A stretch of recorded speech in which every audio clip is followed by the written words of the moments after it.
Hi, my name is Sarah, and I am an English teacher and language anxiety coach. In this video, I'm going to talk about the fear of speaking English. So I'm going to talk a little bit about what this is or what this means to me. And towards the end of the video, I'm going to share some tips and techniques that you can use to help you if you feel really scared of speaking English. So the information that I am basing this video on came from people that I interviewed as part of some research I did into the problems that non-native English speakers face when they try to speak or use English. And people talked about many problems, not understanding the culture if they were living in an English speaking country, or having problems with pronunciation, or all kinds of things. But the fear of speaking English was by far the biggest problem that people experienced. Now, this fear did not depend on the level of the person. So somebody at C2 is just as likely to be terrified of speaking as someone at B2 or someone at A2. So this fear is definitely a mindset issue rather than a language issue. I've met lots and lots of A1 level students who are very confident people, and they will go out and talk to anybody, and they might make lots of mistakes, but they can make themselves understood, and their English usually improves very quickly. So I guess we are all afraid of something. And I know that for myself, when I am afraid of something, I kind of want to avoid it. I don't really want to tackle it or do anything about it. And a really good example of this was when I had to relearn to drive a car. So I learnt to drive when I was 17, and I passed my test first time, and I was a very confident young driver. And then because I lived in many different places, I didn't need to drive, and I stopped. And it was only about 4 years ago that I had to be able to drive a car again. And of course, that was a very long period of time with no driving, and I was terrified of driving the car. My husband very kindly took me out, and we went to a place where you can drive very slowly and it's very safe. And I slowly built up my confidence. And then one day I had to reverse out of my sister's driveway by her house, and my partner was in the car with me. And the way he gives instructions is very difficult for me to understand. And we ended up having a really big argument about reversing out of the driveway. And the whole experience really took away my confidence. I felt as though I would never be able to drive. I thought I was a terrible driver. I thought driving was impossible, that I would just never be able to do this thing. And I didn't understand because I could see everywhere other people driving perfectly well, and I can't seem to get out of a driveway. So for several weeks, I was thinking very, very negative thoughts about driving and about how awful I was. And I realized at some point that these thoughts were creating a real feeling of fear and anxiety, and I can't do this. And once I saw that my thoughts were impacting my feelings and that was impacting my behavior, I realized that I had to change my thoughts. So I started telling myself things like, yeah, you can learn to drive. You're just as capable as everybody else. And quite quickly, I was able to get behind the wheel of the car, and now I can drive. So it's okay.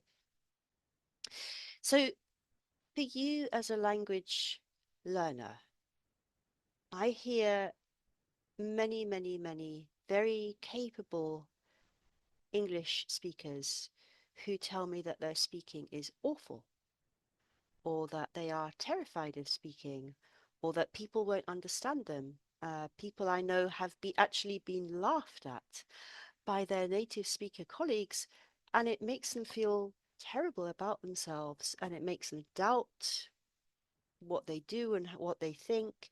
And the problem is that the more these negative thinking patterns build up, the more the negative feelings build up, and the less likely we are to take any action to change the situation. So we basically create for ourselves a kind of very negative, vicious circle of I'm rubbish at speaking English. No one understands me. I feel ashamed. I feel afraid. I can't speak anything because I'm too afraid. And it goes around like this. So the next part of the video, I'm going to walk you through a process that you can use to help you to start to break through this negative thinking. If you would like to get a PDF copy of this, and there is one which is downloadable from my website, I will put the link in the comments below. So yeah, if you want it in writing, please do go over. You can get yourself a free copy, and there's no need to sign up or give your details or anything. It's just there for anyone who wants it. So let's imagine that you are a person who finds speaking English frightening for whatever reason, in whatever context. Speaking English is a very uncomfortable experience for you. So the first part of this process is to think of a really specific situation where you feel too afraid to speak. So for example, this could be meetings at work, or this could be spending time with my partner's family, or this could be socializing with my colleagues, or this could be talking with my boss. The more specific your situation is, the easier it is to kind of create some really clear goals so that you can start to solve the problem. So the example situation that I have is being afraid of speaking in the team meeting.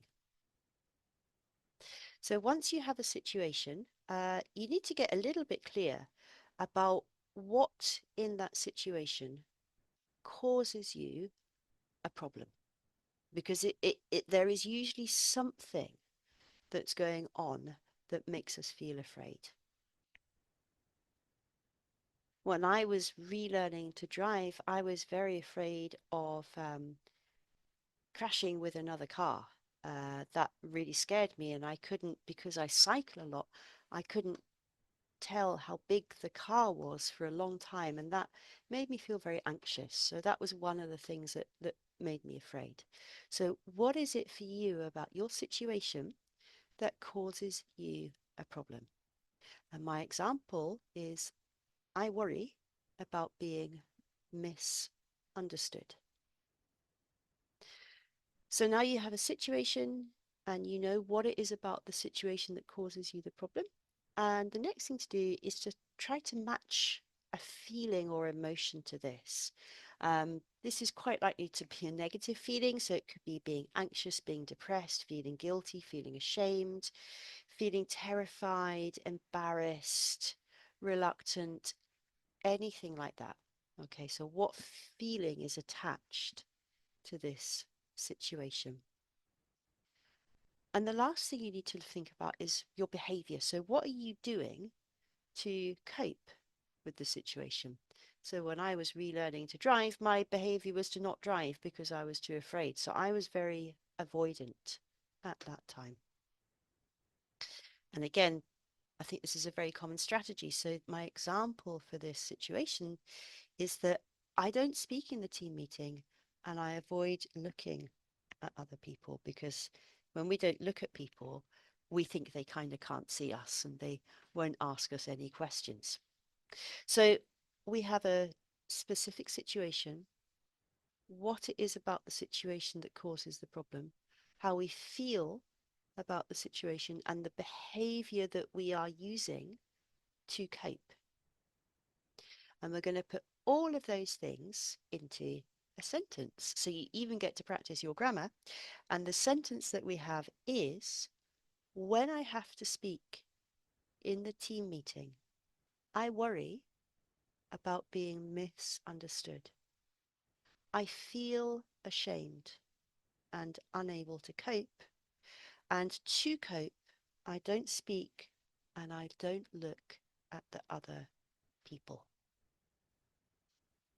So that might take a little while for you to kind of find all this information out.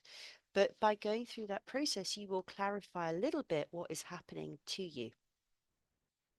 And once something is clear, it's much easier to take some action to solve the problem, which is what we're going to do now.